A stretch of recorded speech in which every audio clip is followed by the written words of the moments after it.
two, one. All right, everybody, welcome back to Galactic Dad's podcast. It is B, and today I am joined with our very own Florida man. Stephen is joining us so we could dive into Daredevil Born Again over on Disney. So, Stephen, say hi, man. Hey, everybody. Hey, Brandon. Thanks for having me back. It is a pleasure, as always. I know you and I have been texting back and forth so far with this season of Daredevil Born Again, and also some other really cool nerd news, especially this week. I know you were really hyped about it, so why don't you just go ahead and mention what you're excited about, and then I'll talk a little bit about what I'm excited about, and then we'll jump into Daredevil. How about that? Yeah, so when in regards to what I'm excited about, we're talking about the other nerd news being the Avengers lineup? Yeah, Yes. absolutely. Yes. So, yeah, the Avengers Doomsday lineup, I just read a stat that casting stunt, as is appropriately titled from Marvel, just beat their last record of people viewing that in one day, and is over like 250 million views. Wow. That's so impressive for how long that was going on, too. That was a 2, 3, 4 hour reveal, whatever that was. Yeah, that was a very lengthy reveal. It was very cool. Like, I felt like I was a part of it in a way that, honestly, I haven't felt as invested since Endgame. I mean, truthfully. I mean, Marvel's been doing some cool stuff, and I think they deserve to, get their flowers for a lot of stuff, like, Spider-Man No Way Home, that just to jump off in a couple of different shows. That have surprisingly been great, I think, over on Disney Plus. Daredevil being one of them, and then X-Men 97. I mean, come on. How excited were we all about that? Yeah. But yeah, the casting that was released for Avengers Doomsday was great. Why don't you tell me a little bit about how you experienced it? Because you're right, it went on for a couple of hours. Yeah. Well, I unfortunately had too much to do during the day for my work, so I couldn't sit there and watch the entire thing. I had it running for a while, and I think I realized it was like 12 or 13. I was talking to another friend about it. I think it was like 12 or 13 minute increments between reveals. Obviously, with a cast as stacked as this, that can take quite a bit of time. I mean, it was exciting. It was kind of watching that, kind of logging off, doing other things I had to do, logging back on, seeing where they're at, seeing the names I missed. Obviously, that list there. Obviously from the top is that there is so many people you can only put in this movie. There has been some consternation, I think, about, it's missing XYZ. Spider-Man's a big one. It's missing the Guardians. It's missing a bunch of people. Obviously, this is one of two. To your point, Brandon, this reminds me a lot of the Infinity War buildup. Yes. Endgame is clearly going to be what Secret Wars is. That I really feel like that's always going to be the obvious, really getting everybody together. This might be the smaller lead-in that's going to end on a cliffhanger. It makes sense why maybe not the entire MCU, which is, I can't even imagine coordinating schedules, even though obviously a lot of these people don't even shoot on the same set anymore. Right. It's wild. Yeah. Everybody's got projects, and then I'm going to talk about the reveal, but they had, I think the big news, because everybody was watching, okay, what's going to be the big reveal? So clearly there's going to be something big here. And I kind of thought it was interesting that it didn't end with this. I thought it was going to end with a giant record break drop. And it was actually Robert Downey Jr., which we already knew. Which, again, how crazy would it have been had they waited to reveal that at the very end? They just casually dropped the news that Robert Downey Jr. is Doom at the end of this. That would have been... Yeah, to your point right there, you're absolutely right, because they went ahead and just announced that at San Diego Comic-Con last year. Yeah. So that was like back in July. But I think the internet would have, as the kids say, broke if they waited to reveal it. They really would. It would have been very, very cool. Think of all the replays they would have gotten out of that. It would have been huge. But the big twist or reveal or whatever I would say is the X-Men. I think that's right. That we're getting a lot of the legacy X-Men back. James Marsden, was it Alan Cumming? I think was on the list. Alan Cumming, he's back as apparently Nightcrawler. But, even more, I think, shocking is that Rebecca Romijn is back as Mystique. And that one is pretty shocking to me. I was not, that I don't think she should come back, but, Fox really went all in on Jennifer Lawrence as Mystique in their era of X-Men movies, the first class era, I guess you would call it. But for it not to be her was kind of shocking to me.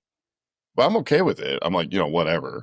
I like Mystique anyway. I like comics, and if I can get X-Men into the MCU proper, I'm all about it.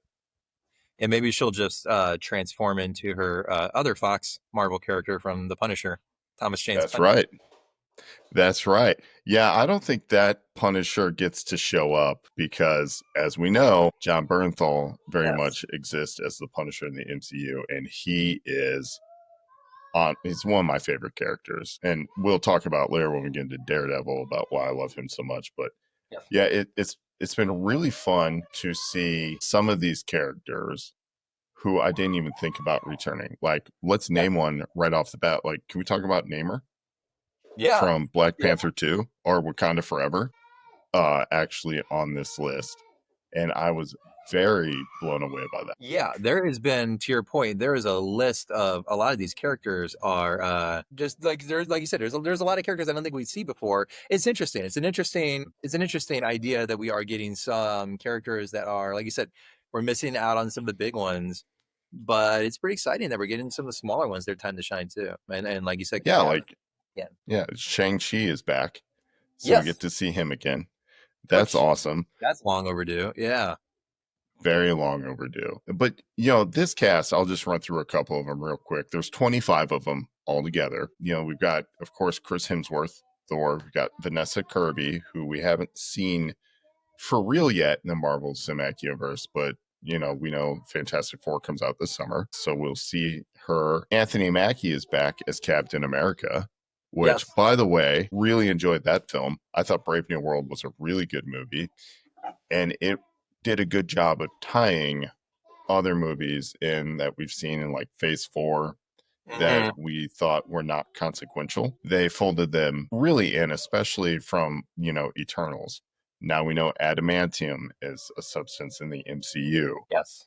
And just like the real world, as soon as it's discovered, now there's a race to get those mineral rights on the dead giant's body. So I Yeah. just hear my son just yelling, "Daddy, Daddy," nonstop. Didn't bother me at all. Hit record, and now here he is. That's all right. That's part of life as a dad.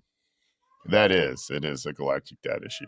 But I'm looking at the rest of this casting list, and what it really shows me is that Marvel is still very much folding their movies into one coherent storyline. Yeah. So, no, we're not seeing Captain Marvel, but she hasn't had a movie in a minute since the Marvels. But we will see almost every single character who shows up in the Thunderbolts.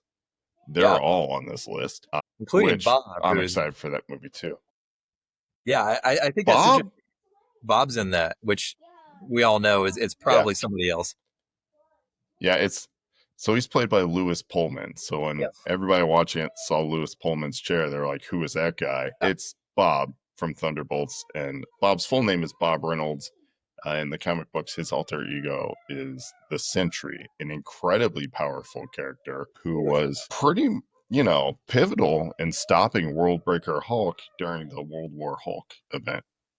So What I think is he's a very powerful character. what I think is interesting about that is because Thunderbolts is not out yet.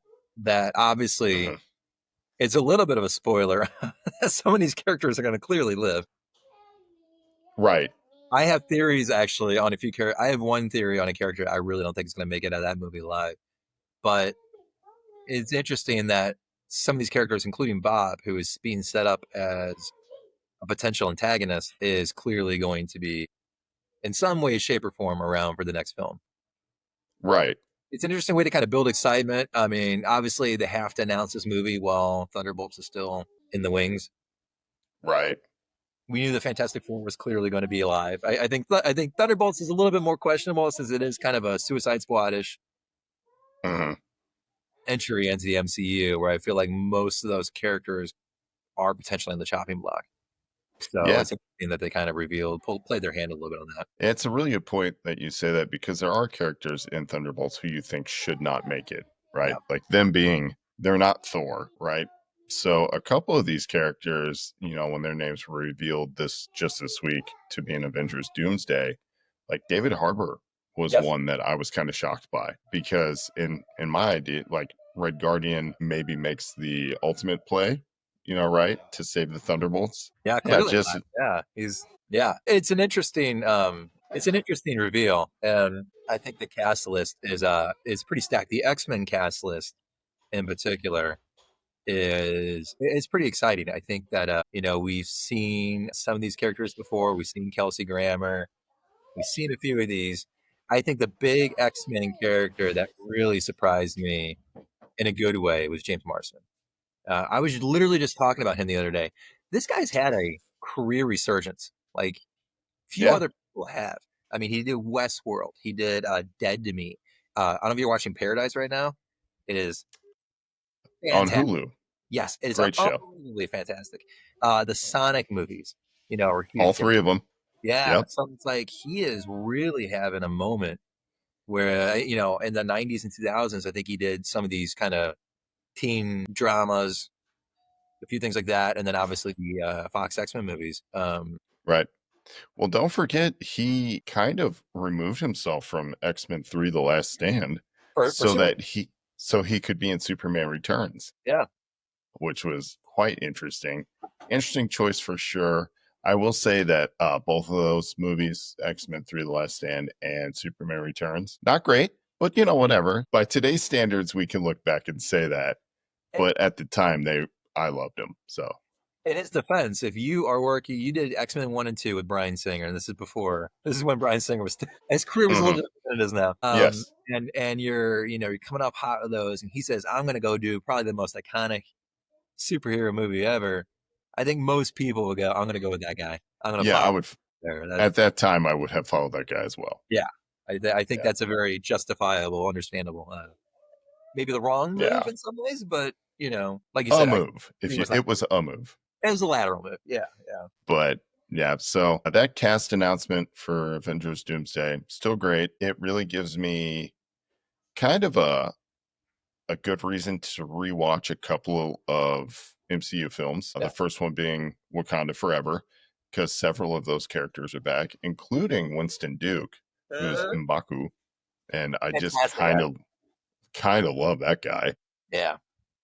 And then even the last Ant-Man and Wasp movie, which I think is interesting, because if you go back and watch that, clearly it's like, hey, the villain's Kang, and now it's like, yeah, uh-uh. He So was yeah, yeah, so fun. But then also, it gives me a lot more excitement already for Avenger. Sorry, where did you get these? Okay, say hi. Hi. But Hey, for Molly. Fantastic Four and also Thunderbolts. Yes. Of course. Oh, you gotta say something? All right, you know what? Why not? Um, Hey, watch. When you gonna go upstairs with mom? You gonna go watch something in your room? Eh. You want to sit here while Day does a podcast? I like that you want to be a part of it. But anyway, Hear me, but yeah. yeah, All it right. gives me reason to watch some of those movies that I've kind of ignored. And Yeah. it also makes me wonder, what's the plan for Eternals? Are we going to see more of them again? I don't know. I agree. I feel like the Eternals is not going to happen again. I don't know. I feel like that Fun. cast that is so. Okay, bud. Go. There you go, bud. I just love you. I just love you But it's so too. sweet. And we'll have to keep that in the recording. I'm I going to know, need that it's when so you're a good. teenager. He's got your number. Love you, bud. He reminds me of Arlo a lot. Yeah, they do look a little similar. Yeah, just kind of the same age and same behavior. Like just kind of that wild, like Yeah. young boy kind of attitude. Yeah. But sweet, very sweet. Arlo's the same way. Yeah, I mean the Eternals cast. You think of Angelina Jolie. You think of. I think it's a pretty stacked cast on its own. Very prestigious cast. And again, I think those things Absolutely. were probably hard to line up. And that movie, I actually liked it, but it's almost like they ended with the giant celestial, and they kind of was like, oh, we don't know what. It took even a few movies to address that, and they kind of like had to. No, we're suffering from the dreaded camera freeze. That happened. Can you hear me? He's back. He's back now. All right. Yeah. So you're talking, it's almost like the Eternals ended with a what? Yeah, it ended with the Celestial, and it almost took a few movies for Marvel that feels like to kind of back into that again. It was almost like it was ignored for several movies that there's a giant dead god on the, Oh yeah. top of the planet, and I kept remember watching these Marvel movies and going, is anybody going to address? I feel like that would just immediately, even for that world, would immediately grind everything to a halt. Absolutely.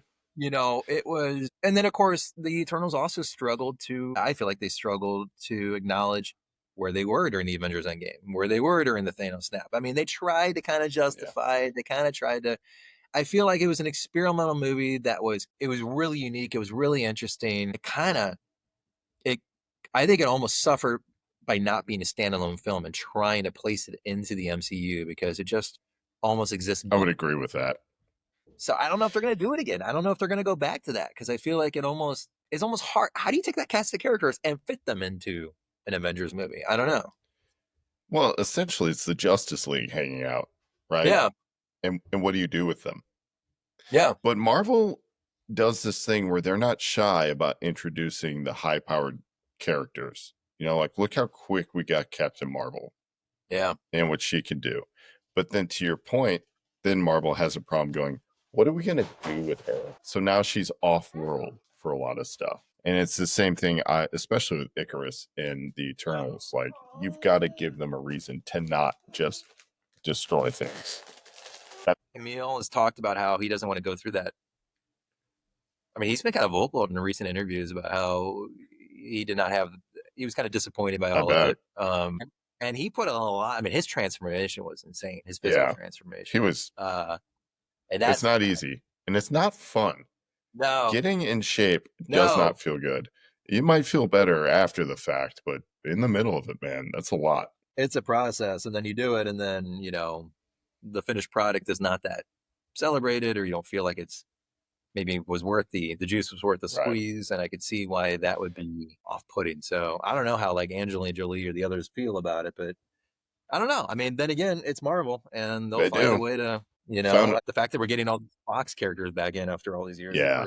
I'm also, speaking of the Fox characters, are you as surprised as I am that Channing Tatum is on that list? Yes and no. I am. I don't know. I'm mixed. Is that on one hand, I don't know if I was really that thrilled with his character in Deadpool because it was kind of a joke, absolutely. right? It was an inside baseball joke. And all of this, those who were in on the joke thought it was hilarious, but it wasn't like he really brought, I think he's a fine actor, and it's not like, I mean, he was obviously almost playing a caricature of Gambit.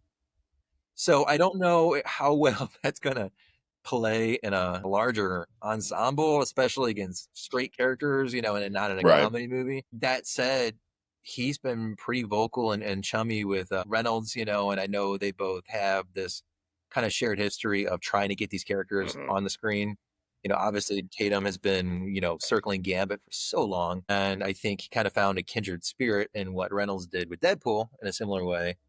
And they've been real buddy outside of the film and after the film and during, leading up to it. So it's not necessarily surprising. I think I saw an interview where Ryan was talking about trying to get him into the movies more. So it'll be interesting. It'll be interesting to see how they do this, how they fit him in.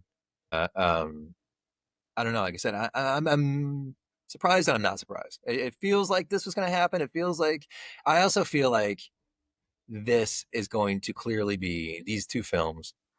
They're going to put a ribbon on this whole multiverse thing. Absolutely. And I think these characters are coming in. Maybe this might be the last hurrah for a lot of them. They didn't really want Kelsey Grammer as the Beast forever. Do they really want, Channing Tatum as to be the Gambit for the next 20 years? I think this might be a one last kind of put a bow on it, You and I were talking about what we thought the probable kind of plot of this movie would be. And it really does feel like they're setting up for, actually, and you brought up, I'd completely forgotten about the last Doctor Strange movie. Incursions exist already, and we're seeing them. And I feel like this movie will have incursions kind of all over it, which is why I was kind of surprised that Benedict Cumberbatch was not on this cast list. But then I realized there's also a part 2 of this Avengers film. So that makes sense. And Spider-Man 2 also. I mean, I think No Way Home had that. That ending was so ominous. Mhm. With I never say that word. It was so Right. sinister. Very Yeah. appropriate word Almost 6, right? for. Almost as though they were Sinister Six. Yeah. There was but when they had that scene in New York skyline and all the purple neon, like you said, the universe is kind of merging and colliding, and we saw glimpses Mhm. into the multiverse. It felt like it was setting up, and now that we're talking about it, by the way, it almost looked like Yes. fragments, right? Like a Yeah. battle world. Like it's kind of an interesting. I feel like that aesthetic is going to come Yes. back. That particular style. I think that was being done on So purpose. I think it's great that you bring up Battle World, because for those who are listening who are not as immediately familiar with Marvel Comics, in the last Secret Wars, there were aspects of different multiverses that were pulled together to create the one sole plan of existence after all the multiverses kind of collapsed in one giant incursion.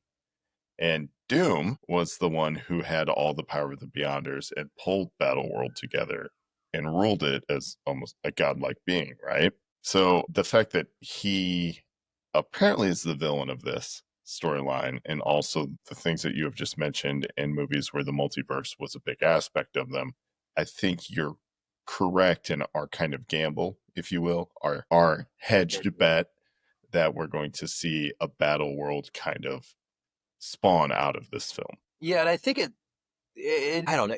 I mean, obviously the comics have done the So multiverse for so long long, time. and there's obviously, yeah, and there's an infinite amount of possibilities. But it also feels like we might be kind of running out of the road left, the fuel in the tank for the MCU with the Yeah, multiverse. Because in a lot of ways, the longer it goes on, the main chief criticism, which I think is fair, is that it kind of uh, lowers the absolutely. stakes. Because anything can be done, or you can pull in. I mean, they've already killed Black Bolt, for crying out loud. They've killed Mr. Fantastic and then brought him in, and like there is anything can be undone, everything can, which is Mhm. comics.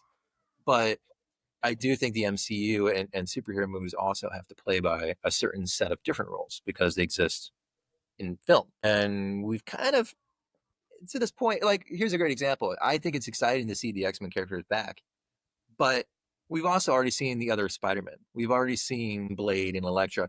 It's exciting, but it's also not like what it's we're kind of maybe getting diminishing returns or risking it. And I think they're going to find a great way to put a bow on this before everyone gets really Yeah. exhausted of the multiverse. And it sets up if they want to do a soft reset, if they want to do, I mean, that's another complaint, right? Is that the MCU is getting kind of Mhm. unwieldy. Like maybe this is a great way to take in certain actors that they want to keep around and do other things like introduce the mutants and new mutants and things like that. Right. I agree.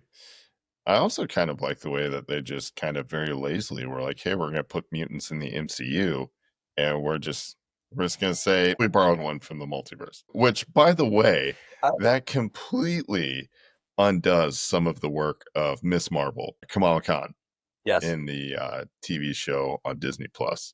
So, but anyway, I'm excited to see It's where it goes. There's a lot that I think is going to come from it.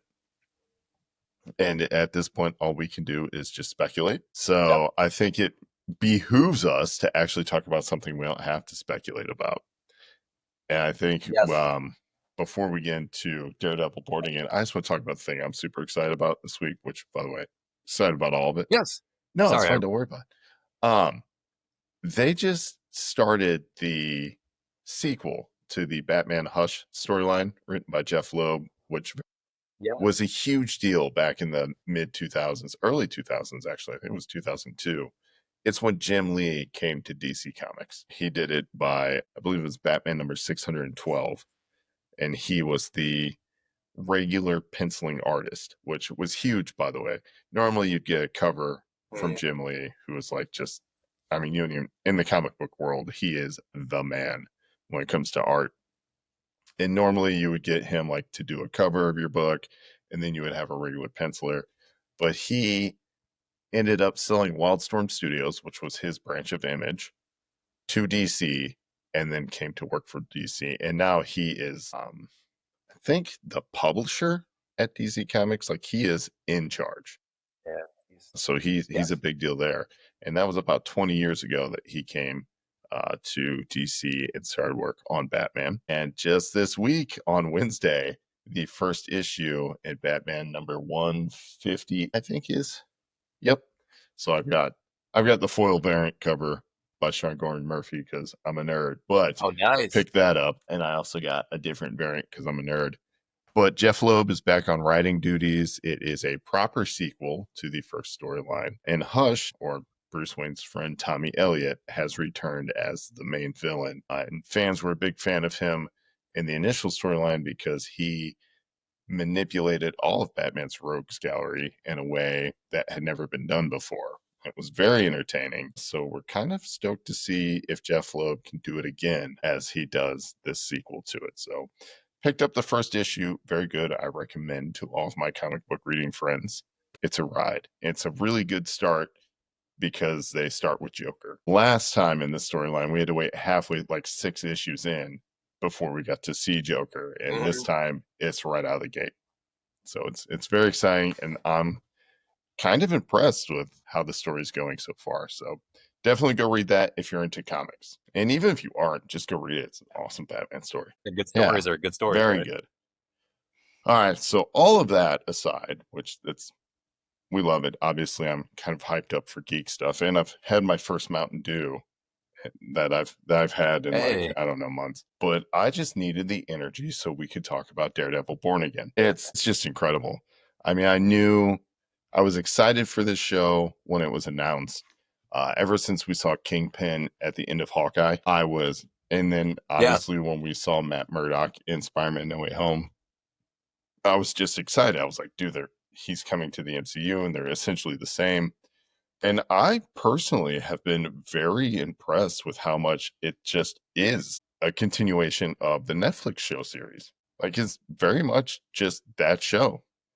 They just somehow, in the best ways, Disney Marvelized it.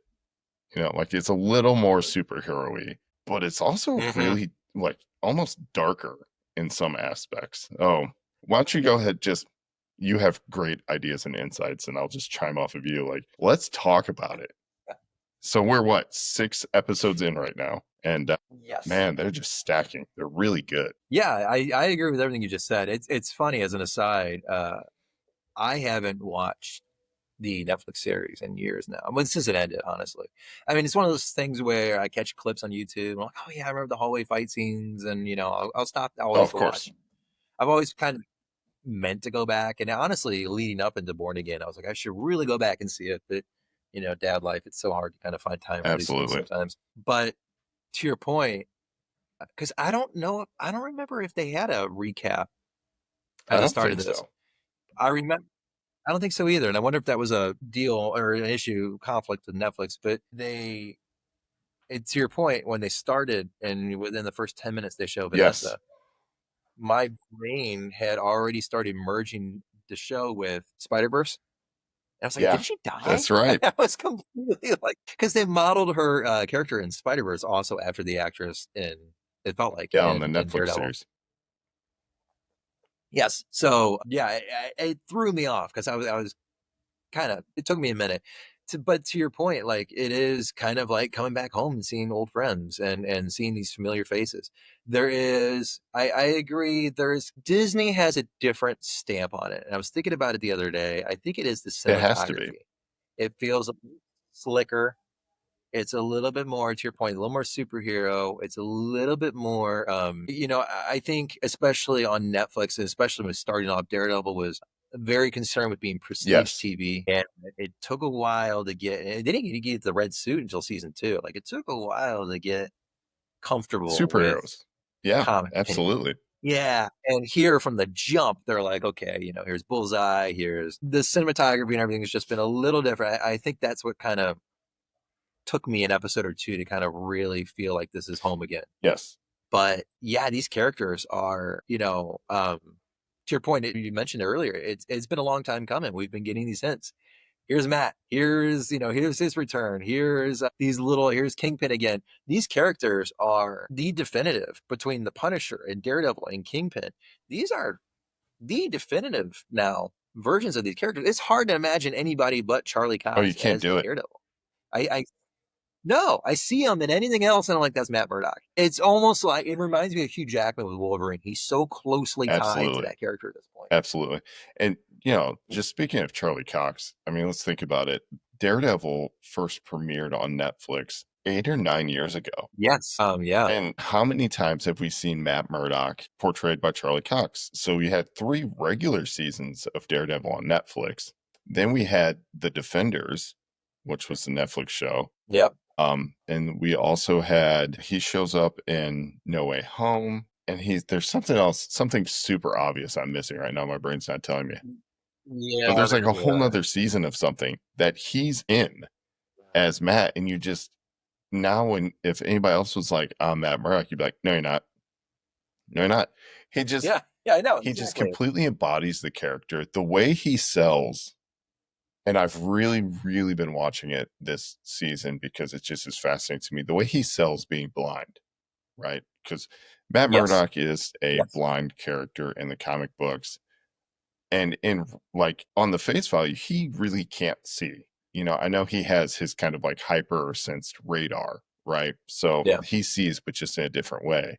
But in the show, especially this season, they've been doing a really good job. I think a slightly better job than the Netflix show did on highlighting how that is both in his public persona a hindrance to him, but in his crime fighting persona, it's a strength. One of the things that I thought was very smart and very intelligent was in the first 10 minutes of the first episode, where they just come at you with the Bullseye fight, right? So when you're watching that fight, Matt's breaking the lights because Bullseye is very lethal with his aim, right? Like that's kind of his quote unquote superpower. And Matt knows that. So what does Matt do? He takes away his ability to see. So he's breaking the lights while kicking his ass.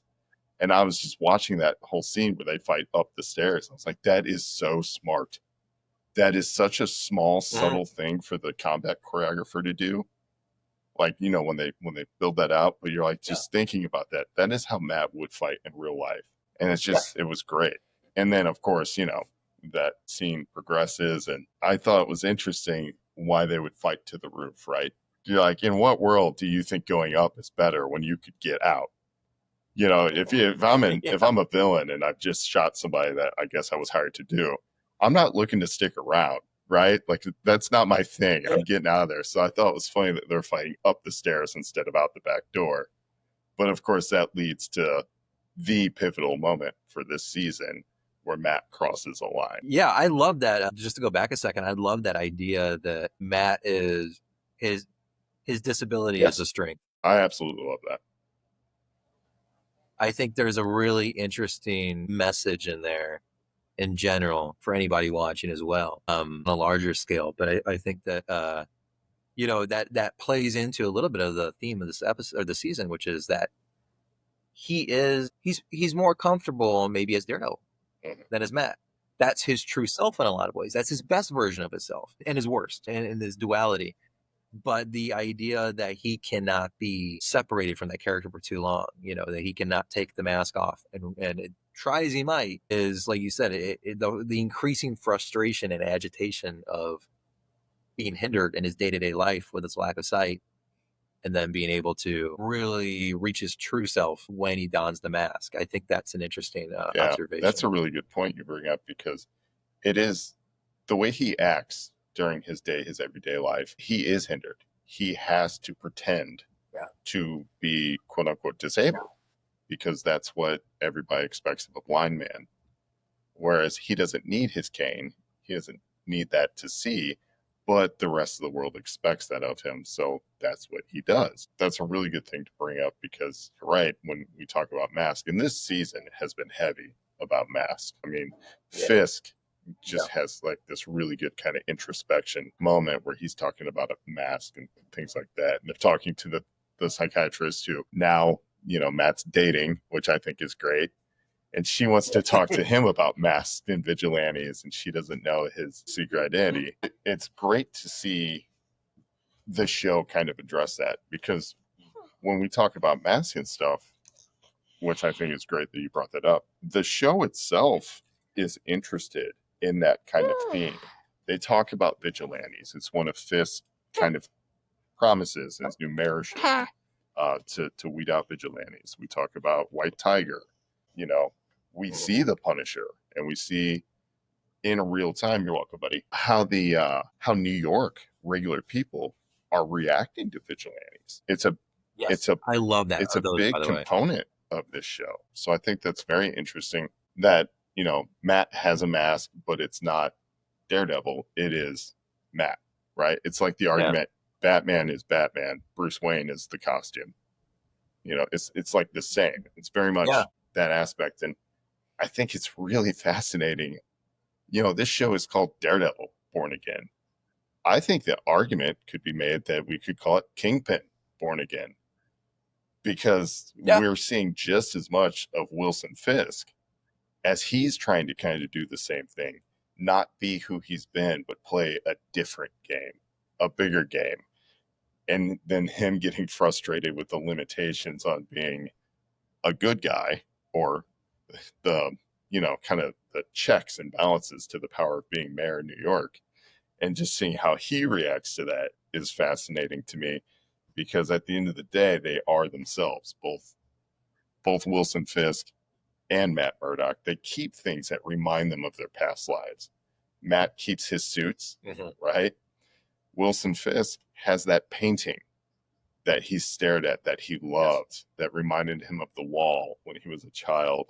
And I think it's hilarious. It has a bloodstain on it, and it hangs in like his dungeon that he has hidden from his wife, and where he does his nefarious things still. And it's quite interesting to see those two going through almost the same thing at the same time. It's as if Kingpin and Daredevil are as like intrinsically intertwined as Daredevil and Matt Murdock are. Like, it's almost like these two characters they are the oxygen to each other's fire. Absolutely. And I don't know if this is spoiler talk. I assume, I guess that everybody's, by the time this airs, that everybody's seen the latest episodes, but you know, that's how the last episode ended. It was literally cut between them falling into their old ways, right? Despite what they may try to be, despite trying to be above the violence and trying to be, like you said, operating in these certain confines of what society says you should be, because who they truly are does not exist in what we say a good citizen is. Obviously, Kingpin and even Matt. I mean, the idea of dressing up as a devil and going in the streets and beating the living tar out of people viciously is not might exactly. I add. I think most people would say that's maybe not the best representation of what a citizen. And so seeing them slip into this, and we're getting cutaway shots of both of them just leaning into their base self, and I think liking it. Yeah. And to your point, that aggression, because it was personal, right? At Kingpin, there was the issue with Vanessa's affair, and Matt was the issue with White Tiger's daughter. Niece. And or niece. And there's a personal issue that I think was fueling, we saw the bloodlust and the rage. But you say that, and I'm wondering too if that's also representative of the fact that they just spent the last several episodes pent up. Yes. Pent up. They have to be all these things. No, you got to be the mayor. No, you have to be a lawyer, you know, and it's getting harder and harder and harder and harder. And as soon as that pressure hits the max, the gasket blew, and suddenly it's going to beat someone almost an inch of their life, and they can't stop it. They can't help it. And I think that's an interesting observation you just made, because I think it makes sense. That's not who they are. So I also think it was interesting, by the way, the whole scene where Fisk comes down the steps with the axe, and you're like, man, he's going to go medieval on this guy. But then he stays so true to character, pulls the ultimate Kingpin move and goes, a weapon is an equalizer, and gives it to the guy he's about to beat down, as if he's giving him a fighting chance, right? I thought that was just fantastic. But also, I was kind of interested because, you know, you just used the term bloodlust, right? And in the scene where Matt, and I love how they do this, he literally says it out loud. He says, fuck it. And then he goes and puts the Daredevil suit on, and he's back swinging, you know. Yeah. But as he's battling with Muse, there is a moment where I'm like, he's not trying to stop him. He's trying to kill him. So the scene where he uses the billy club to essentially hang him, to hang Muse, there's a moment there where you're watching and you're like, is he picking up from his conversation with Punisher? Which, by the way, is a whole part that we have to cover because that scene really moved me. But there's a feeling that Matt, as Daredevil, is kind of giving in to that, and had White Tiger's niece not been on the table and him hearing her heartbeat kind of fail, I don't think he stops before Muse dies literally on the vine where he had him hanging. So, I mean, I thought that was, it speaks to what Matt fears, right? A line has been crossed. He's gone a bridge too far. Whereas he used to be incredibly violent, but he had that restraint, that edge.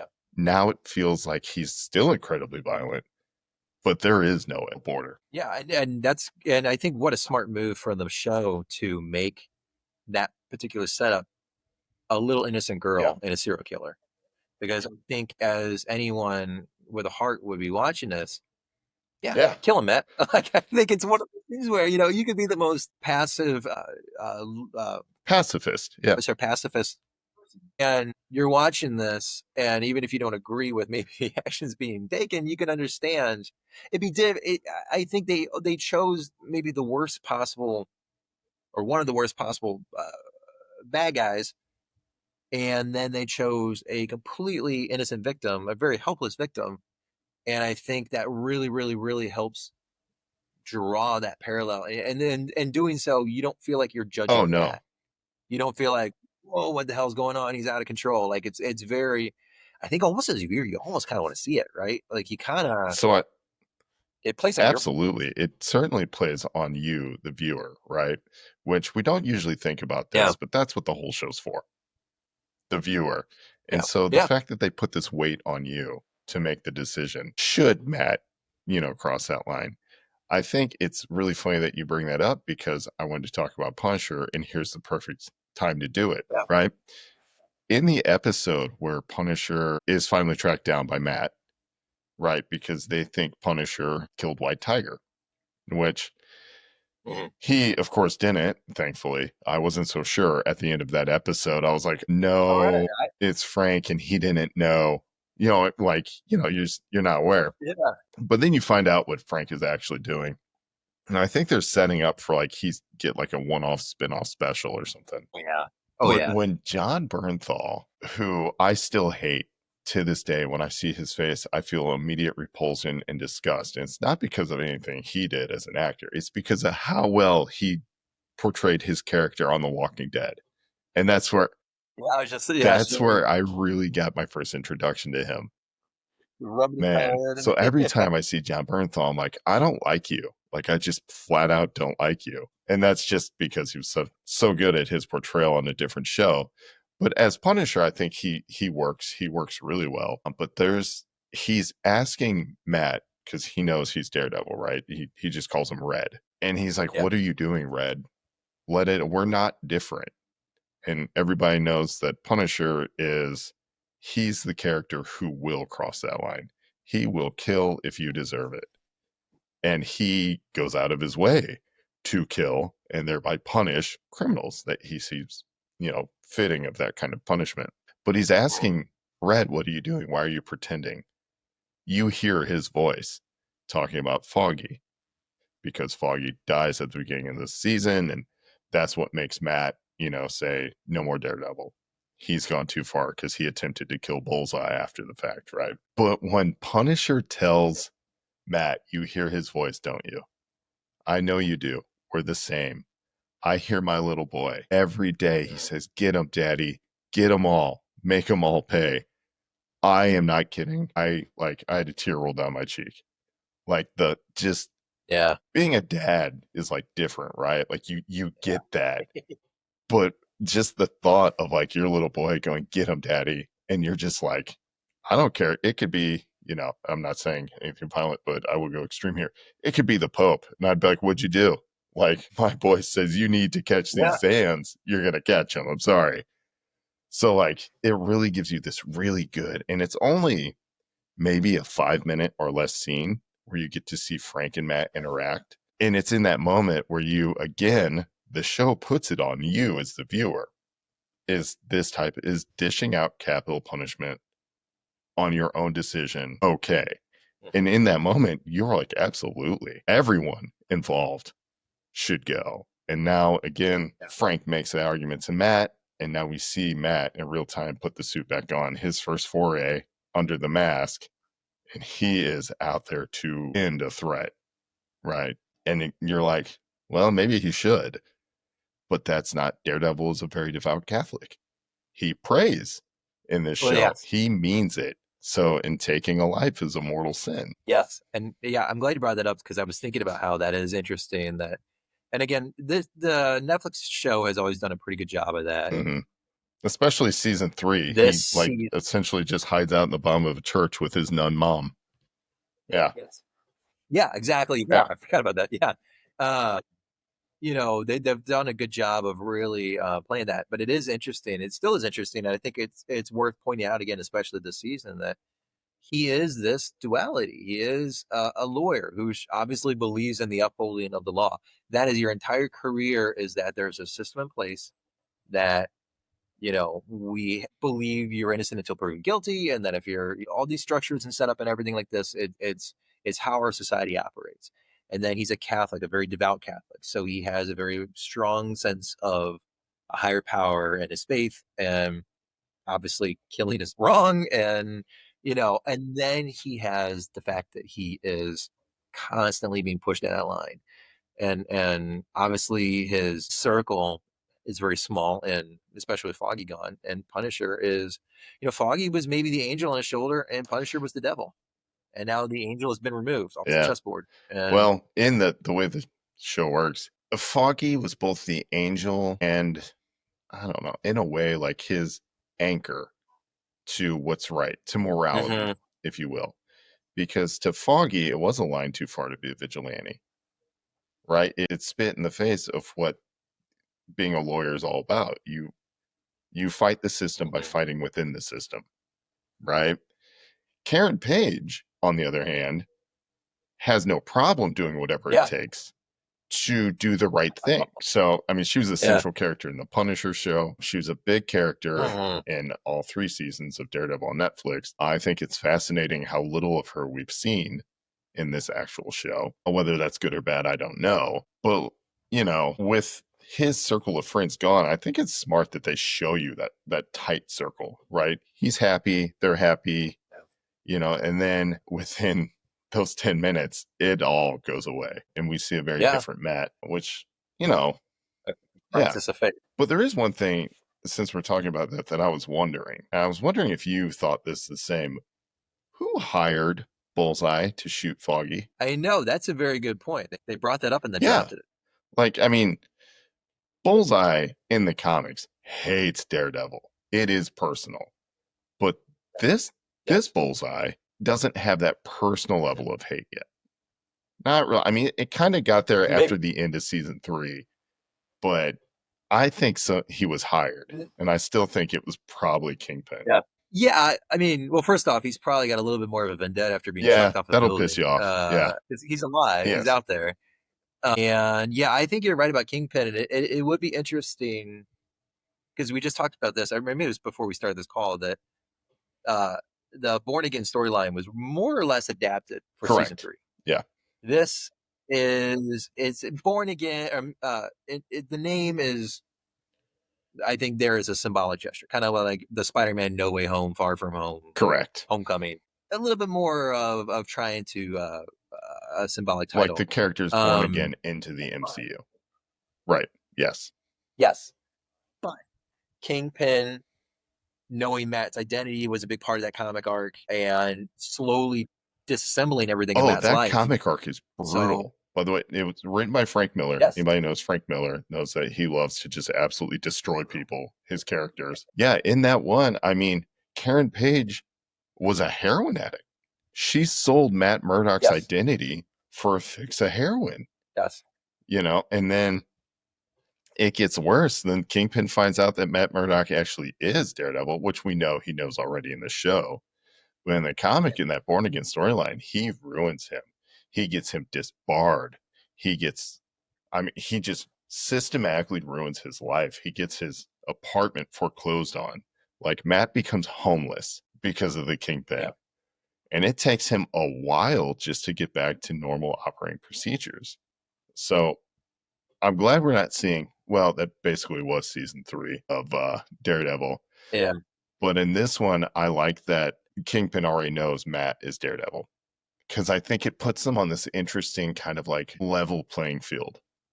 Because Matt knows Kingpin is Kingpin, and he sees past this Mayor Fisk, facade, which we spent a lot of time talking about Matt. I think we should spend more time considering the thought that maybe Wilson is trying to go legit because he thinks he actually can help New York by going legit. I think, side note, not to interrupt you, but I do think Matt actually has, again, tying into his belief in the law and his belief in his faith, I think he is willing to have the door open to Fisk being redeemed. I think he's cautious, but I think he's willing to be. It would, it plays to Matt's just good nature, even though, as we've been talking about him this whole conversation so far, it's like, he might be a killer, honestly. No, but at his core, Matt he's a hero, and he does the right thing. Yeah. The drama and the interesting component of the show is that he struggles with whether doing the right thing is the right thing all the time. And that is, that's one of humanity's big questions. And that's why we love to see it, especially with superheroes. But yeah, the idea that maybe Fisk can do this job and maybe he will be a good mayor is something he's certainly open to, because he doesn't start any type of smear campaign. He doesn't do anything to stop Fisk from actually taking office. He's just incredibly worried about him getting in. But once they have their diner conversation, which was one of my favorite moments of the show as well, because you just feel like this tension, but it almost just releases right in front of you, right? Which is, you had 3 seasons of these guys just trying to end each other, literally. And then there's over like a cup of coffee in a small little diner. And yeah, very civil, very calm. And you're like, maybe these are 2 individuals who have turned the page. And then, of course, the next 5 episodes, you're like, oh no, they're the same people. They're going to go back. But the lesson here is that's right. You are who you are. Right. But, again, it's very, the show is doing this thing very well, where these characters want to be, quote unquote, better. Right. And we've already talked about it because it's the whole thing that the vigilante thing does. But, there's only so much you can do within the boundaries of society. And that's why crime or vigilantism, or however way you want to fight crime or take part in it, it's attractive because it's outside the laws of normal confines. And the show is doing a really good job of being like, okay, well, is this right? Let's play with this idea that maybe they go and try and improve the system within it. And then you just see their frustrations grow every episode, where they're just stonewalled, both Matt and Wilson. And you're like, oh, this is coming. Oh, it's coming. And then, there's only so far that they can go before they're finally like, this is us. This is who we are. Let's do it. And to that point, I think it's interesting how this show, it's such a testament to the writing and the acting. Agreed. But I think it's just as fascinating. Maybe I'm the outlier, but it's just fascinating to me. They have episodes where Matt is just a lawyer and Fisk is the politician. And man, this is really compelling stuff. And I don't feel robbed at the end of the episode that we just went an entire hour and Matt never put on the suit. I agree. I'm like, there's been 4 whole straight episodes where Matt was not in a suit at all. He was in a courtroom suit. Yeah, exactly. Which That's was, the point. I think, fascinating. And to your point, it's a really good job by the writers, right? Because, there are parts that feel a little bit like New York edition West Wing, as Fisk is kind of figuring out what the day-to-day looks like as mayor. And there's also parts where you feel like you're watching, like, I don't know, a good legal drama off the top of my head, I'm sorry. But like, you feel like, okay, perfect. Yeah. You feel like you could watch Matt at work every day, picking cases and working out legal strategies to figure it out, you know? And you're right, you don't feel cheated. You're like, yo, Matt just got this vigilante off of a guilty verdict. Like, he's going free because Matt's smart. And then at the end of the episode, you're like, oh, hey, man, this superhero just got shot in the head.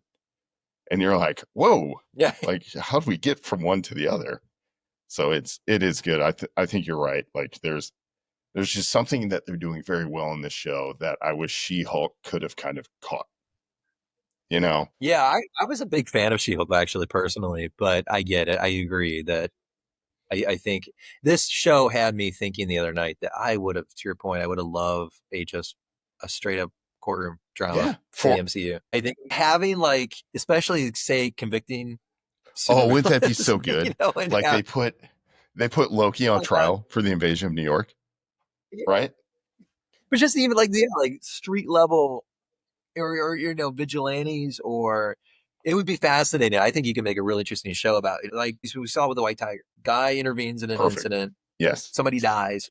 You know, there is a lot I think you could mine out of a season for that, of a show of, okay, is this person really vigilante or trying to do the right thing? This superhero, maybe shades of Incredibles here or Watchmen, but this superhero did something that resulted in a catastrophe that injured other people, but the greater good was achieved. Right. How do you? It would be interesting to watch a legal drama.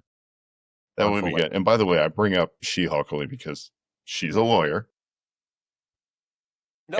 Yeah, I feel like I know. I I feel it. sometimes I because felt that, and you're like, oh, I didn't think it was that bad. No, I hate that. I hate that show Yeah. for what they did That's to it. Hulk's son, but that's it. And Yeah. I thought it was funny to see Matt Murdock show up. Yeah, That was the one you that's forgot. it. That's the one you He was in forgot. She-Hulk. He was, yeah, So yeah, which is obvious. Like you said, that was a. I want to touch on Yeah, real yeah. quick, if you don't mind. You know, we're talking about feeling cheated because I feel like I would have felt cheated if it was the only episode this week, but it wasn't. It's two. It was Yes. the bank, the standalone up. What did you think of that? What did you kind of your real So thoughts? the bank was super interesting to me because I know I brought her up earlier, but Kamala Khan, Miss Marvel, I thought it Yes. was incredible to see her dad show up in this show and just talk to Matt as like a New York native, right? Like we have Jersey City, Yeah. you know, like we have our own superhero. Yeah. Oh, who? Like, you know, Miss Marvel. And you're like, oh, that's fantastic. Like, I love that. I remember sitting there and I was like, oh, look how proud he is of his daughter. And he doesn't even know that it's his, right? Like, that's just so great. But the bank episode to me was great for a couple of reasons.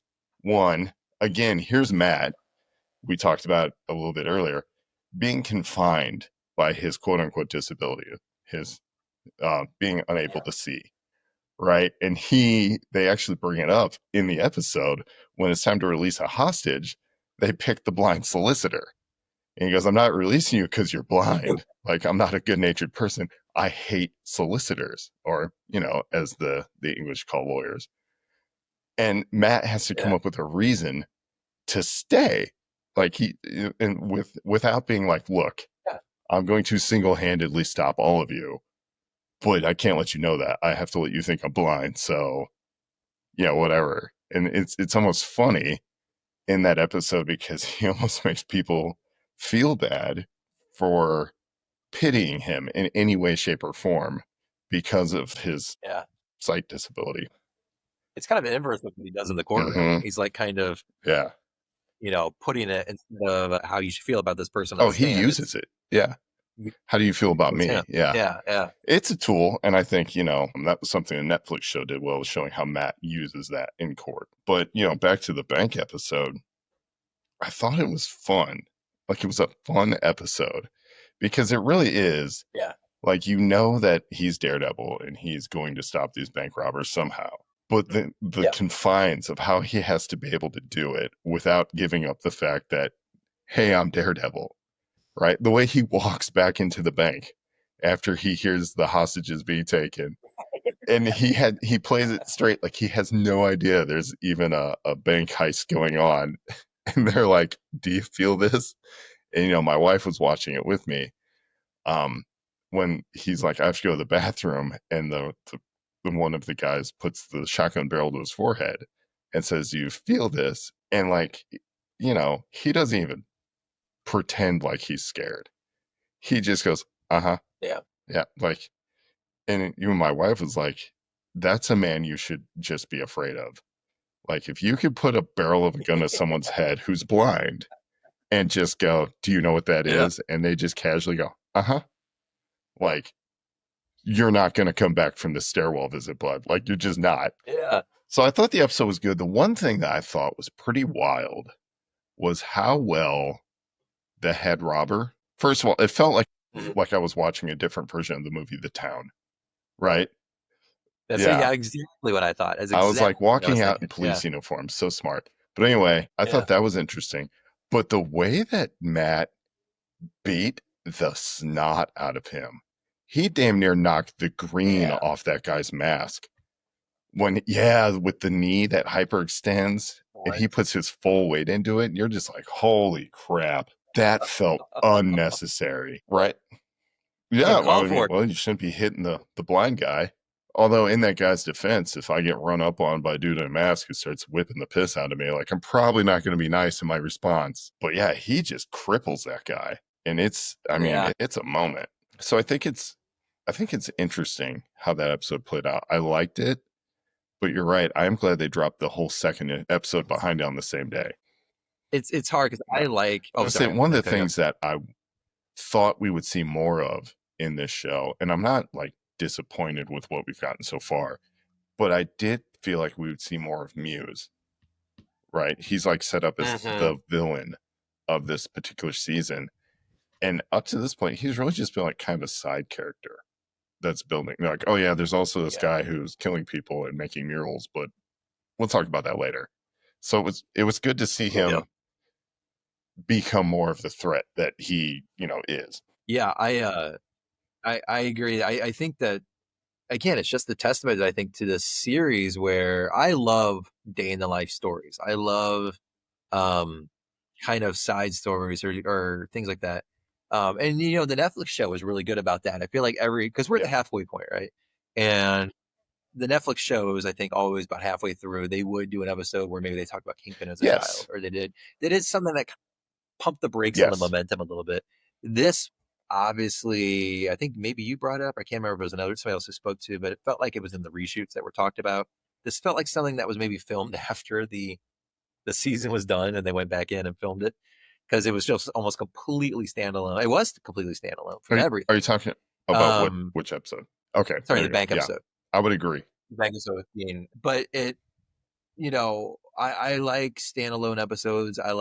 But it was hard to pump the brakes on everything that has been the slow burn that's been going on this season.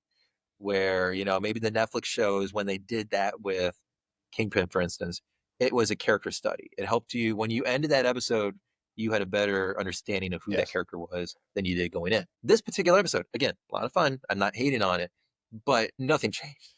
Nothing changed between the beginning and the end, right? It was a very, what it reminded me of was Marvel one-shots. Yes. Where it reminded me of Greg going to the gas station, or sorry, Coulson, Agent Coulson going to the gas station. It reminded me of these little one-offs, and it was almost like this could have been, and I'm glad it was longer, and again, I enjoyed it, but it almost was like a longer form or one-shot. What's our Marvel one-shot? They used to the DVDs. I guess I really haven't thought about that in relation to the whole overall story going on so far. All that episode really did was it tied Kamala into Daredevil. Like, it just made her relevant. And I thought the actor who portrays her dad had a good kind of defining moment there too. Like, he tried to be a hero, but he didn't want to be a hero. But like, then at that point, it was gone too far, and he had to continue pretending that he knew how to open the vault when he couldn't. That was to me, that was really good. And it says a lot about the everyday man who's trying to do the right thing, but also at what cost. Because there's real costs when you're not a superhero. Like, you can be shot, and then all of a sudden your daughter in Jersey City doesn't have a dad anymore, right? So I thought that was interesting. But I also really want to, I thought of it only after you said it. So on the Netflix Daredevil show, if you had an episode that pumped the brakes, right? If you want to check out Wilson Fisk's childhood, right, in the middle of the season, that was different because all of those shows all dropped. All episodes of the season dropped at the same day. Right. So if you were like, oh, why are Yes. we slowing down for this? You immediately realize I'm getting to know this character a little better for what's coming next episode. And that was how it worked out. That's how I referenced the wall painting that Fisk has. It's because that whole episode that you're kind of talking about in the Netflix show brings up why Fisk likes to look at a white wall.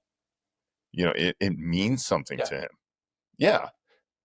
And so that is fascinating that you bring it up because it's quite different now.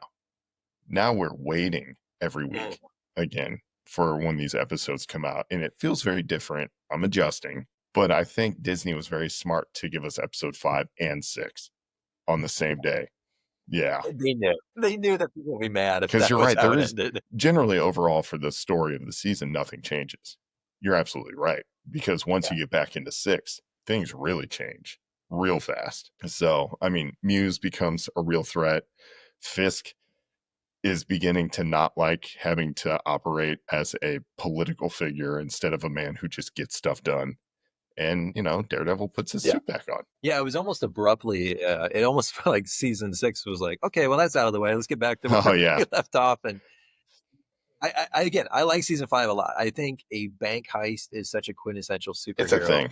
Obviously comics have done it forever. We've seen it in Spider-Man movie, Wonder Woman movie. It's constantly just a fun backdrop. It's always fun too, I think, to see superheroes up against just normal thugs. Yeah.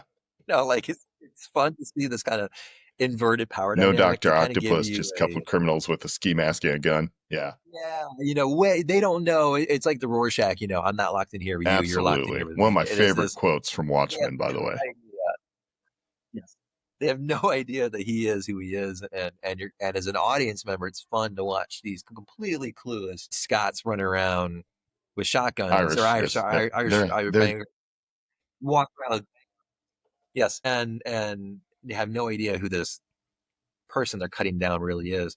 I do think the Kamala reference was I don't think anything's ever going to come of it. I think it was just very much a kind of a little bit of a wink that, hey, he's part of the MCU now. He's part of the Disney world. And it was fun. Again, I like the whole episode. I think that it was kind of it was something that was a little bit of a winking at the audience, a little cute to the audience.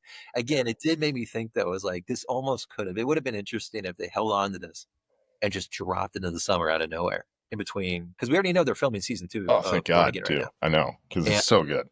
And it was like, what if they held on to this in between seasons and just dropped it like in July, just for the fun? Hey, Daredevil's still running around while you're waiting.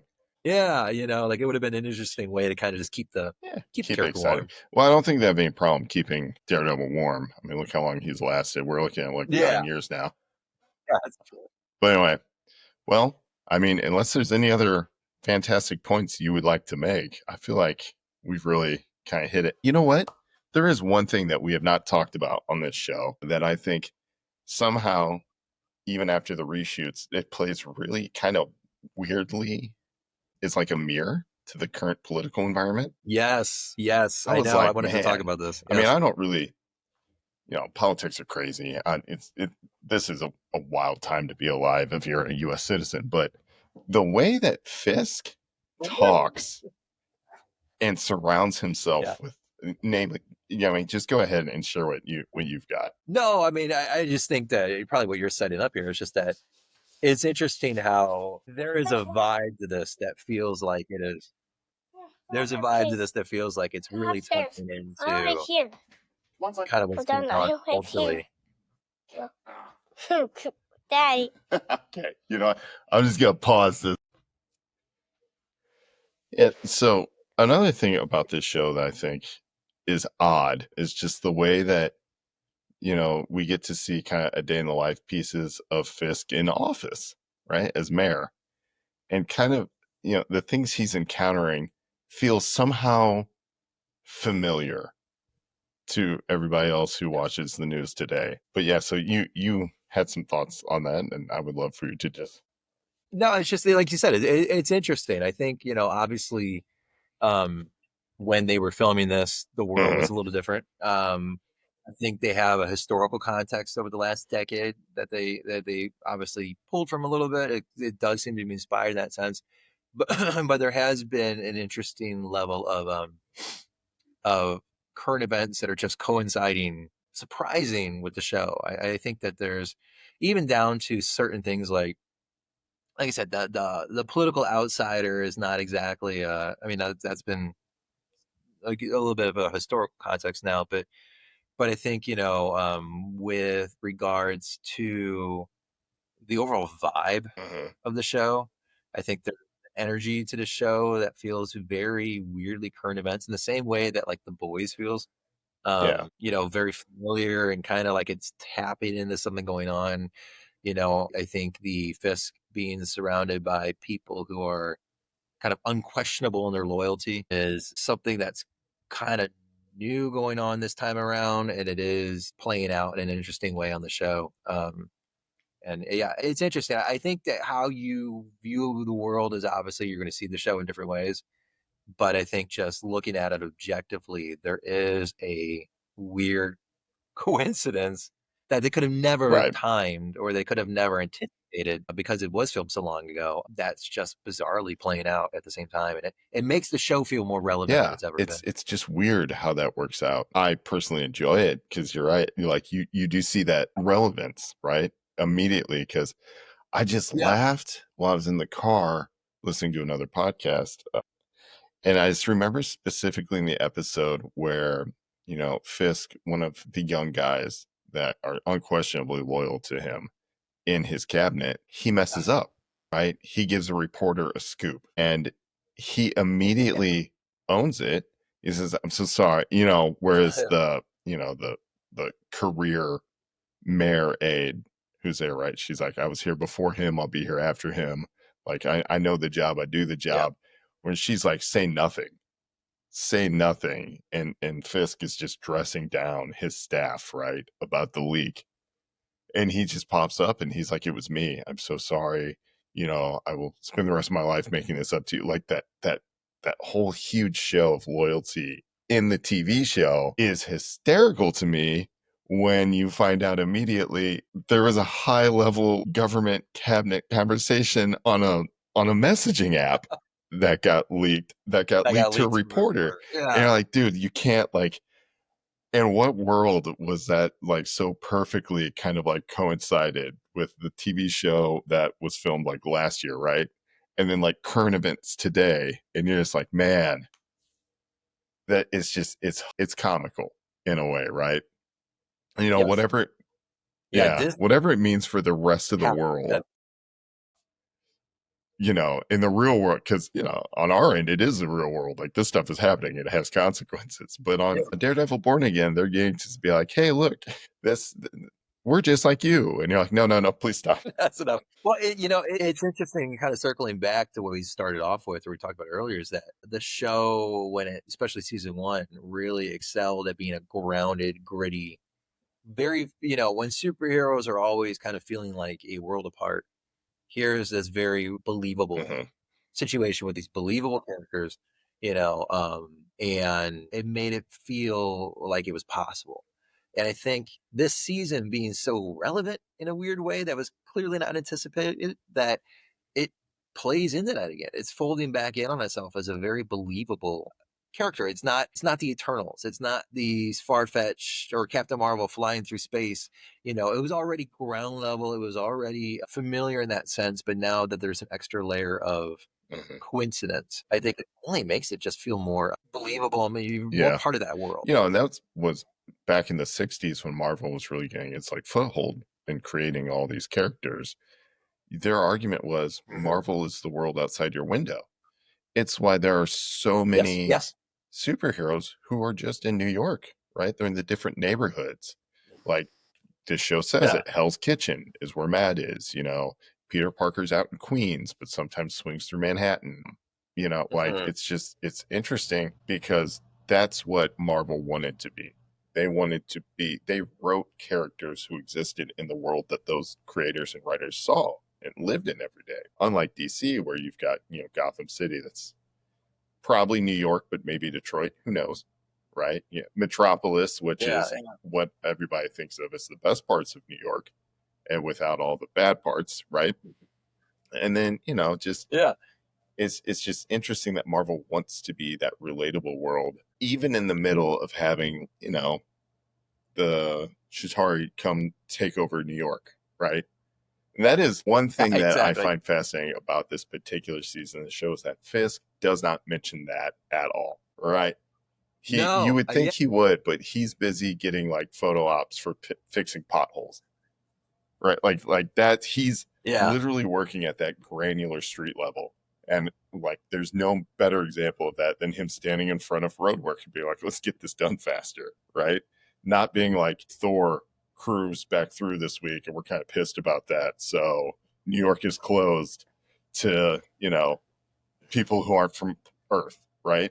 Like you don't see any of that in this show, and I think that points out to the fact that yeah, it's a superhero show, but they still want this one to feel a little more yes, grounded. I can't think of a better way to explain it. yeah. I know. I agree. It's how wild that these characters now exist in the world where gods are coming down from Uh-huh. other realms and aliens have invaded and there's a giant dead celestial on the other side of the planet that helped create the universe that's just sticking out of the Arctic Ocean. Like it's wild to think that all these events are Oh canon yeah, now. And here's this lawyer and this mob boss turned mayor.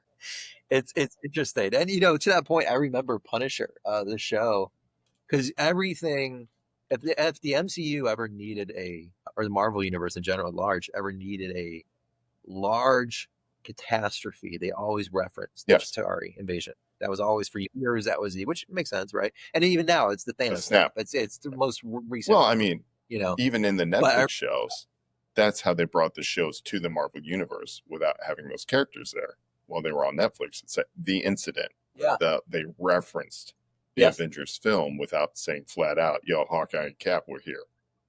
So yes. yeah, But I remember Punisher being the outlier in that, where it was like they were setting up, and I thought, oh, here comes another reference to the incident. And no, it was reference to 9/11. I was like, oh, okay, that's actually a real, yes, yeah, that threw me for a loop a little bit because I was expecting it to be another another, MCU nod, and they're like, yeah, whereas it felt like 9/11 was not really ever addressed in the MCU at large. Maybe it was in passing in the first Iron Man or something, but it never yeah, felt like it was a thing that we ever looked at. And so suddenly, again, to your point, these characters felt very real because they're going through real world things that we went absolutely, through. yeah. So yeah, just Now, oh no, I was gonna say before you quit, before we wrap this up, since we're about halfway at the point, do you have any predictions for how this is all gonna it's like you just end stole the question this out of my season? brain before I could ask you. I love it. I do. Obviously, I think Bullseye's coming back, right? Because right now he's just at Rikers or the Raft or wherever, just kind of getting his meals. By the way, I did want to point out, I thought it was great, and I will come back to where I think it's going.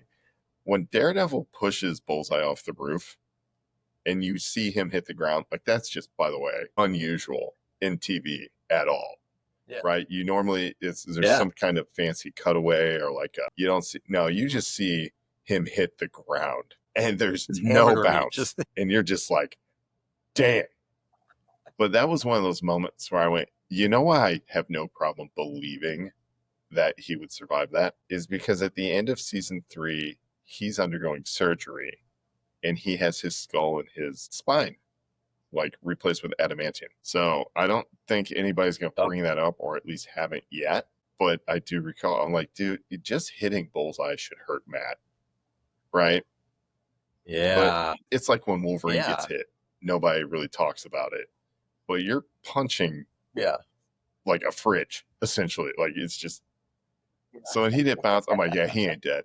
Like and then so when you see him alive, I was like, yeah, I like that they did Yeah. that without having to go too far to bring it Yeah. back up. And they very well might at this point. But I do think Bullseye comes back. Somehow, Muse, I think, is going to become a bigger problem because instead of being scared of Daredevil, I think he's now going to be fascinated, which is kind of, not too different from the comics, really. Muse, by the way, and the Mayor Fisk storyline are all characters that came about during Charles Soule's run not very long ago. Yeah. It's only a few years old now. So I love that they're pulling from like current comics as well as like, comics 40 years ago. But they feel relevant now too. So I think that's why. I don't think we're going to see any more Punisher, which I'm bummed out about. But I think there's there's gonna have to be some type of conflict. It's gonna be Fisk and Murdock fighting again. There's just no way around it. Yeah. Because I mean, we're halfway right now, and they both just fell back into their old ways, right? After wanting to be better men, they know that they just simply aren't. We've already talked about that. So I think we're going to see Fisk will use Muse for something, and Daredevil will find out. And I think that's what will draw him back into having a target on Kingpin for him. But yeah, definitely Bullseye shows back up. And I think maybe Karen Page dies. Because I thought this was interesting. Two things. So when Foggy dies, I thought that was weird because in the comics, Karen Page is the one who dies. She is killed by Bullseye, essentially with Daredevil's own billy club. He throws it, hits her in the head, it kills her. Yeah. And that was at the end of 1999, I think. So that's, and Karen stayed dead in the comics. Like, she's not back running around right now, as far as I know. I'm pretty sure she has stayed that way. So I was surprised that Karen wasn't the one who Bullseye took out. And then I also thought was interesting, I saw this point out online, the address of the building where you first see Matt and Karen and Foggy walking is the same number as the issue of Daredevil where Foggy fakes his death. I forget what the episode is, but it is the address that's on that building. And I was like, okay, that could be interesting, but I don't know, especially after this last episode, how anyone could fake their death to Matt, right? Because he hears your heartbeat. That's true. The heart. Yeah. So like, I don't see that being the thing. Honestly, I don't know though. This show, like, I think we're about to see Fisk really mess up New York, like in a great way. So I'm really excited to see how that falls apart. Yeah, I think. I mean, well, for the record, I actually think the Punisher will be back because in the trailer for the season that they revealed at the very top, there was footage of Punisher that I'm pretty confident we have not seen yet. Is it the one with the axe? No, I don't think so. Maybe the very first trailer there was a few shots that we haven't seen yet. Like, for instance, we haven't seen Vanessa and Fisk sit in front and have wine in front of the bloodstained panel yet. With a few iconic shots in that trailer that we haven't, and I'm pretty sure we saw a few shots of Frank that we haven't seen yet. I would love to be wrong and have him back. I would love to. I would, yeah. No offense, I would love you to be wrong too, because I love that character. I do think, I think, where is it else I was thinking? I do think the young social media intern, that is all going to end very, very badly for him. Yeah. The character who has pledged loyalty and has already screwed up once, something is going to happen again. Either he's going to be manipulated by Matt or something, or he's going to screw up somehow, or I don't know. I think he's getting increasingly cocky. I think this is all going to really blow up in his face, and I think this character is going to meet a very tragic, gruesome end. I think that this army of loyalist cops, that he's Fisk putting together his task force. Yes, to your point about everything blowing up in Fisk's face, I think that's going to be the catalyst. I think these guys are going to descend on New York, and I think they're going to eventually just start killing people. Whether they think they're vigilantes or not, I think there's going to be this blurry line about how you define a vigilante, and I think it's going to end up in just terrorizing the city. What? And I do think it's great. He literally told them no body cams, right? Like, I was like, ooh, that's going to be a problem. Yes. Well, yeah, I mean, and that's just it. It could eventually play out in the courtroom at the very end. And then to your point about earlier about, did Fisk hire Bullseye to shoot Foggy? I think, Matt, that could be what you were just talking about, with them eventually coming to a full clash on that. It would be very, very fascinating to see Matt, who has basically kind of lost sight of where that line is, learn that his nemesis killed Foggy. Do in that situation, it reminds me of a little bit of the end of Ben Affleck's Daredevil, where he like broke Fisk's kneecaps and then was like, "I'm not going to kill you, but the cops are coming." Like that, going to make him hurt, and then not going to, but pulling himself up in the brink, because this does seem to be set up Matt as not knowing where the line is, potentially going over the line, and I think that revelation would be something that could really risk drawing. I mean, I think Vincent D'Onofrio's too good to let go. I think we got to keep the Oh, character. he's too good. I think, He's too good because he is the Kingpin of the Marvel Universe, right? He is literally a good fill-in villain for different characters. Like, he was essentially the protagonist in Echo, right? He was a fill-in villain for, I say fill-in, he wasn't the main, but at the end he kind of was for Hawkeye, right? So I think the MCU itself in general needs a Kingpin, kind of the way that I envisioned Doctor Doom was for the Marvel Universe. He was like the bad guy, so at some point everybody would fight him. He's just like villain. Yeah. When you need a big villain moment, you pull out Kingpin or you pull out Doctor Doom, right? So, and I need Kingpin to be in Spider-Man 4. I need that interaction so bad. My last thing was going to be, I would not be surprised if Muse is, and I'm not familiar with the character as much in the comics, but I would be not surprised if the character, at least in the show, is somebody that Matt knows. That there's going to be some kind of revelation of who Muse is. Who Muse is, and it's going to be shocking. I think it's kind of fascinating, and this is like not using any of my knowledge of the character from the comics or anything, but the way that Vanessa likes art, the same way that Wilson Fisk likes art, right? They appreciate it, in a way that I'm not sophisticated enough to do, right? They like it. And you can see it in probably episode 6 when Fisk is being briefed on Muse and the problem that is, and he's laughing after looking at the paintings of himself that Muse has done, which they are pretty good. I like, just for art's sake, they look really good as like graffiti art, which are wonderful. But I think that art aspect can't be overlooked because it's a world that Fisk appreciates, so he'll appreciate this character. Like I said, I believe he will use him in some way, shape, or form, and that could be the thing that lines up to his eventual downfall, especially with these not so secret police running around who will probably be using fully automatic weapons. And Muse is one hell of a fighter, as we saw. Shocked me, by the way. Like, were you surprised a little bit at that? Like, he was kind of kicking Matt's ass for a second. Yeah. Definitely kicking his ass. And there was even a moment where it's like very kind of, it's a creepy character, right? But it's real and creepy how he lands on his back and he kind of spins around on his, like into like a push-up stance or like a plank stance, like almost like a spider. He got back like on his belly in kind of a very unnatural way, and the camera kind of tilted along with it. The crazy sense of unease. But that's one thing that we haven't really talked about. You mentioned it, the cinematography. I think that there's a lot of thought going into the show. Obviously, it's a major production, but the way that they are using camera angles and stuff, I think you're right. Like so you point out like the day in the life moments, right? So like when we see Matt in court, it's a very different camera angle than when Matt is like praying, right?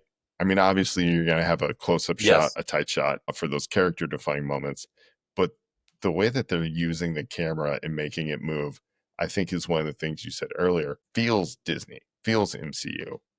But they're also making really smart choices with how you see things, like just in the way, like all the fight scenes, right?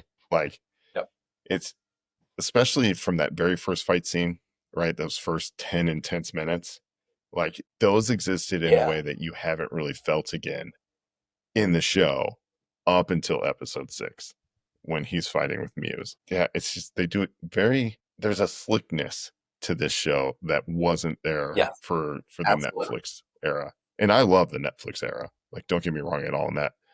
Yeah. But this one, I think, is elevating it. Yeah, it took me a while to feel at ease with it because, like you said, slickness is such a good word. I think there is this polish that's kind of, like you said, it just feels like it's kind of, whereas the Netflix show was maybe a little bit more avant-garde drama. It was very dramatic. And they were not concerned. Yeah, and the fights were dark and maybe not the most well lit, or maybe not the most, there wasn't a lot of flourish. And that helped again feel grounded. Now it feels like it's just a little bit more polished, but it's not necessarily a bad thing. And then, like you said, we are seeing shots that are really going in. I'm curious if it gets the same director or cinematographer throughout the entire series, but it feels like there are specific instances that are very well thought out and very well shot. And I think it helps to create the mood and tell the viewer what to feel. So I'm enjoying it now. I feel like the show's really finding its groove, and I feel like its style is kind of locking in. And so I'm excited now to see the rest of the season. I am actually really excited for this season itself, but just kind of how it lays out. So on the Netflix show, they had what, 10, 12 episodes. Each one was an hour long, no commercial breaks. Yeah. So for a lot of those episodes, scenes felt like they lasted longer than they had to, right? Like cameras would hold a shot and like, you're just like, is this for atmosphere? Why are we looking at this? Like, and now now that's on Disney, it's shorter, it's a little tighter, but you don't feel like you're losing any of it. Like I feel just as much like I'm in New York watching this show as I did watching the Netflix show, right? Like they do a good job of bringing you to the city without losing any of that like long, oh my God. Some of those earlier Netflix episodes, I was like, this feels like a long time. I mean, I binged it. Yeah, like I loved it, but also as to, Matt's evolution as a fighter and stuff, you talk about kind of how the fight scenes looked in the first season on Netflix versus how they look now. Charlie Cox has been like, dude, I didn't really know any of like the martial arts stuff that I know now when we did that. So now like Charlie Cox can actually, all those like side flips and stuff. And oh my God, the bank scene where he like snaps that guy's leg in half. Charlie Cox can actually do that. Yeah. Like, yeah, he does. He's like, great. Yeah. He actually did snap that guy's leg in half. I heard. Yeah. He's cool. I'm like, dude, you're cool. Yeah. And then the one thing that I remembered in the bank scene, the bank episode, you said that that's kind of like a nice like wink to the rest of the MCU, right? So how did you open the bank vault? I'm a really good lawyer. It's the same line when he catches the brick in No Way Home. When the brick comes through the window and Daredevil catches it before Pierce Spider Sense he goes off. He goes, how'd you do that? I'm a really good lawyer. So I love that they're like, yeah, guys, we're in the MCU without constantly being like, hey, he kept swinging by. We're going to go fight Red Hulk with, the new vibranium suit that Daredevil had. Like, it's still very street level, but like, yes, we're definitely here. Yeah. It's letting you know that he's arrived. He's there. He's been born again into the MCU. Yes, absolutely. Great way to wrap it. Well, listen, man, I appreciate you taking the time out of your busy Florida man day to talk to us. A lot of good insights, and I can't wait to see the rest of the season. I'm sure we'll come back and have a season wrapping episode. I would love that. I would love to, see where we go and see our predictions, see who was more where correct. We end up. Or if we were completely wrong and this goes a whole new way, we can talk about how our minds were blown. We should have put a wager on this. We should have put a wager on this. All right. Well, you have a good night, man. Thanks so much. You too. Thank you.